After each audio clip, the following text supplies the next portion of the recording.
नमस्कार, मी प्रतीक्षा. डीएनए मराठीमध्ये आपलं स्वागत. राज्याचे मुख्यमंत्री देवेंद्र फडणवीस यांच्या वाढदिवसानिमित्त भाजपाचे प्रदेशाध्यक्ष रवींद्र चव्हाण यांच्या सूचनेनुसार परभणी महानगराच्या वतीने श्री क्षेत्र त्रिधारा देवस्थान येथे आयोजित भव्य रक्तदान शिबिर, 500 वृक्ष लागवड, श्री ओंकारेश्वर देवस्थान श्री क्षेत्र त्रिधारा कार्यालय उद्घाटन सोहळा तसेच देवस्थान परिसराची पाहणी ही सामाजिक उपक्रम मोठ्या उत्साहात व जनसहभागातून यशस्वीरित्या पार पडला.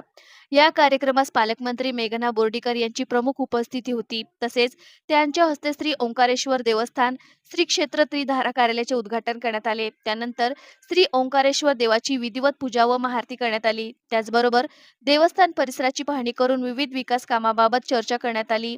या कार्यक्रमाचे आयोजक श्री क्षेत्र त्रिधारा देवस्थानचे ट्रस्टचे अध्यक्ष तथा भाजपा परभणी महानगर जिल्हाध्यक्ष शिवाजी भरोसे यांच्या मार्गदर्शनाखाली हा उपक्रम यशस्वीरित्या पार पडला. यावेळी ट्रस्टचे पदाधिकारी, विश्वस्त लोकप्रतिनिधी, भाजपा पदाधिकारी, कार्यकर्ते, सामाजिक कार्यकर्ते, पर्यावरण प्रेमी आणि नागरिक मोठ्या संख्येने उपस्थित होते.